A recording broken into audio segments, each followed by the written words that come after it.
Good day, everyone! I am Hans Masaro Kabisan. I am Algie Pacheco. I am Trisha Salazar. I'm Shara Angel Cruz Patriarca. And I'm Sider Clyde Piliray. And we are here to introduce about flash floods. Tara, ubarini!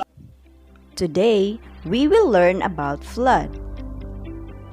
Flood are a natural incident in which a dry area or a dry piece of land suddenly gets submerged underwater. It simply means too much water everywhere, even around our houses. Flooding is very dangerous. The overflowing water carries along objects like houses, bridges, furniture, trees, farms, animals, and even people. Sometimes it carries a whole city. So dangerous. The natural behavior of water is that it moves from higher ground level to lower ground level. This means that a lower ground is a lot more likely to experience flooding. And now, let us learn the main reasons for flooding. Rain. Whenever it rains heavily and there is less drainage, flooding occurs. Overflowing rivers. When there is more water upstream than usual and as it flows downstream to the low-lying areas or floodplains, the excess water flows into the land causing flooding. Breaking of dams. When there is too much water behind the dam, the force of water breaks, causing it overflowing of water which results in flooding. Strong winds. Seawater can be carried by strong winds and hurricanes onto dry coastal lands, which results in flooding. Sometimes, the winds carry rains by themselves. Tropical cyclones and hurricanes can produce rains which cause massive flooding. Melting snow. When the temperature rises, ice melts, resulting in immense movement into dry places. There are four main types of floods: flash flood, rapid onset flood, slow onset flood, and storm surge flooding. Flash floods. A flood which develops in less than 6 hours is called a flash flood. They can occur almost everywhere but most commonly in low altitude areas with poor drainage system. There is mostly no warning and no preparation, so the impact can be devastating. Rapid onset floods. Rapid onset floods last for usually 1 or 2 days and cause more damages as people usually less time to plan their evacuation. Slow onset flood. They tend to develop slowly and can last for days and even weeks. This type of flood tends to give people time to move to higher ground. Storm surge flooding. This happens during a storm, hurricane, or cyclone. It is a strong wave of water that sweeps onto land, which may incredibly dangerous threat to people living along the coast. The results of flood are devastating. We should try our best to follow some tips before, during, and after flooding. These are the do's and don'ts when flash flood hits the community. There are before, during, and after. Before a flood. When flooding is forecast, be alert. Monitor your surroundings. Monitor Pag-asa weather forecast, local television and radio stations. If a flash flood warning is issued for your area, climb to safety immediately. Flash floods develop quickly. Do not wait until you see rising water. Get out of low area subject to flooding. If driving, do not drive through flooded roadways.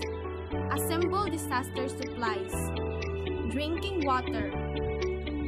Fill clean containers. Food that requires no refrigeration or cooking. Cash. Medications and first aid supplies, clothing, toiletries, battery-powered radio, flashlights, extra batteries, important documents, insurance papers, medical records, bank account numbers. Be prepared to evacuate. Identify places to go. Identify alternative travel routes that are not prone to flooding. Plan what to do with your pets. Fill your car's gas tanks. If told to leave, do so quickly. Review your family disaster plan. Discuss flood plans with your family. Decide where you will meet if separated. Designate a contact person who can be reached if family members get separated. Make sure every family member has the contact information. Protect your property. Move valuables and furniture to high levels. Move hazardous materials such as paint, oil, pesticides, and cleaning supplies to higher location. Disconnect electrical appliances. Do not touch them if you are wet or standing in water. Bring outside possessions indoors or tie them down securely. This includes lawn furniture, garbage cans, and other movable objects. Seal vents to basement to prevent flooding. During a flood, be alert. Monitor your surroundings. Monitor Pag-asa or weather forecast, local television and radio station. Don't drive unless you have to. If you must drive, travel with care. Make sure your vehicle has enough fuel. Follow recommended routes. Do not sightsee. Avoid disaster areas. Your presence might hamper rescue or other emergencies operation and put you at further risk. Watch for washout roads, earth slides, and downed trees or power lines. Be especially cautious at night when it's harder to recognize flood dangers. If the vehicle stalls, abandon it. If water rises around your car, leave the vehicle immediately. Climb to higher ground as quickly as possible. Never drive through flooded roadways. Stop, turn around, don't drown. The roadbed may be washed out. You can lose control of your vehicle if only a few inches of water. Your car may float. Vehicles can be swept by low less than 2 feet of water. Do not drive around a barricade. Turn around and go another way. Get to high ground. Climb to safety. Get out of low areas that may be subject to flooding. Avoid already flooded areas and do not attempt to cross flowing water. Stay away from power lines and electrical wires. Evacuate immediately. If you think you are at risk or advised to do so, act quickly. Save yourself, not your belongings. Move to a safety area before access is cut off by rising water. Families should use only one vehicle to avoid getting separated and reduce traffic jams. Shut off water, gas, and electric services before leaving. Secure your home, lock all doors and windows. If directed to a specific location, go there. Never try to walk or swim through flowing water. If flowing water is above your ankles, stop and turn around, go another way. If it is moving swiftly, water 6 inches depth can knock you off your feet. Be aware that people have been swept away wading through flood waters. Never allow children to play around water, storm drains, creeks, or rivers. Shut off the electricity at the circuit breakers. If someone falls in or trapped in flood water, do not go there after the victim. Use floating device if possible. Call 911. Call for assistance and give correct location information. After a flood, wait until it is safe to return. Monitor Pag-asa weather forecast or local television and radio stations. Do not return to flooded areas until authorities indicate it safe to do so. Do not visit disaster areas following a flood. Your presence may hamper urgent emergency response and rescue operations. Travel with care. Follow recommended routes. Do not sightsee. Watch for washed-out roads, earth slides, and down trees or power lines. Stay away from down power lines. If a building was flooded, check for safety before entering. Do not enter a building if it is still flooded or surrounded by flood water. Check for structural damage. Inspect foundations for cracks or other damage. Turn off any outside gas lines at the meter tank. Do not enter a building that has flooded until local buildings officials have inspected for its safety. Use extreme caution when entering buildings. Wear sturdy shoes. The most common injury following a disaster is cut feet. Use only battery-powered lighting. Flammable materials may be present. Look for gas leaks.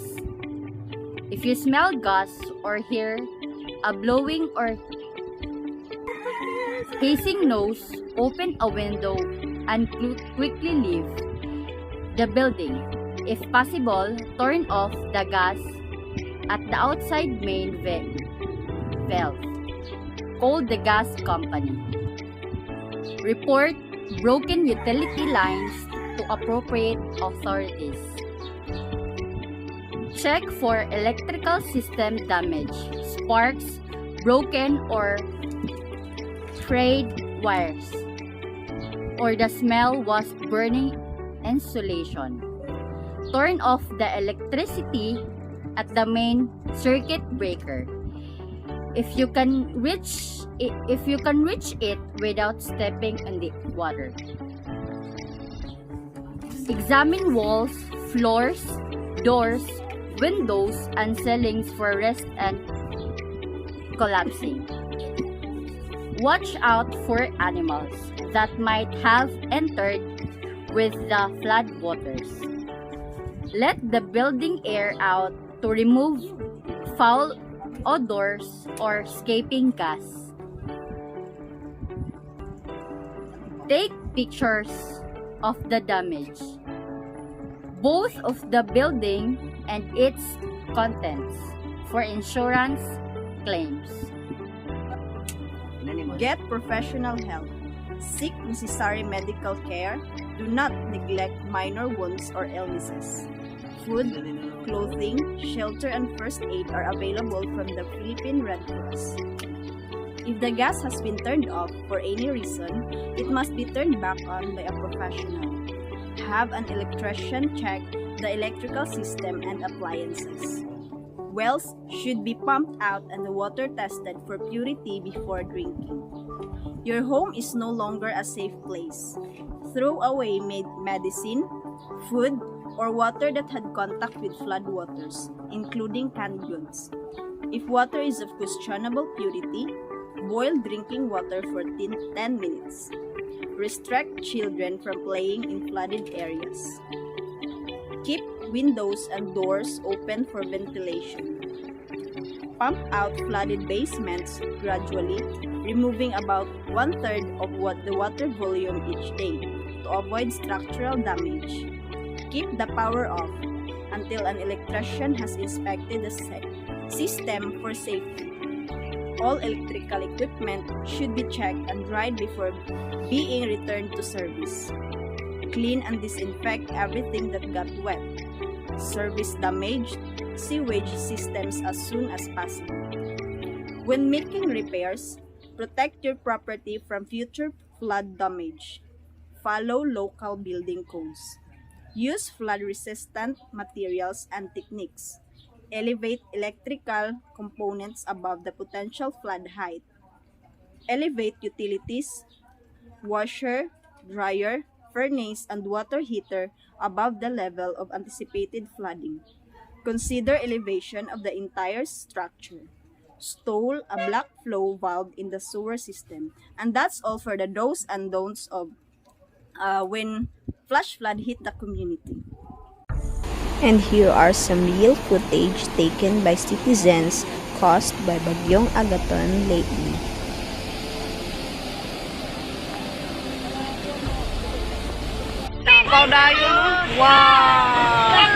Lord! Ala, dali, kin, dali na! Dali na!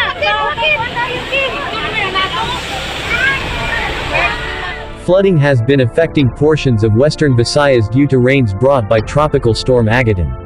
Civil Defense Western Visayas Information Officer Cindy Ferrer said they are monitoring incidents of rain-induced landslides and flooding, especially that an orange rainfall warning was issued by the National Disaster Risk Reduction and Management Council NDRRMC over Western Visayas past 11 a.m. of Monday. Mayong adlaw sa inyong tanan, sukaron na ana diri sa Mambayan, range diri sa Pilipinas sa Misamis Oriental. Kung ano yung nahitabo, tungod ni sa Bagyong Odette last year, sa mga isaw, tungod sa flood.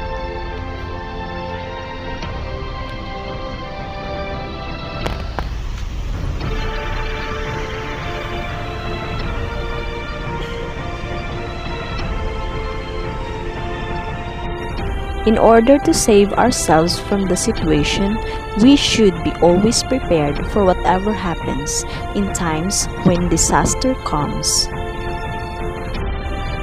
Kahit anumang sakuna ang dumating, sakuna lang yan, Pilipino tayo.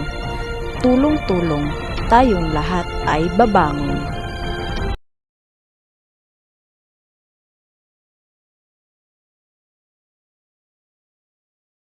That would be all. We hope you learned something from us. Please be safe. God bless. Bye-bye. Bye-bye.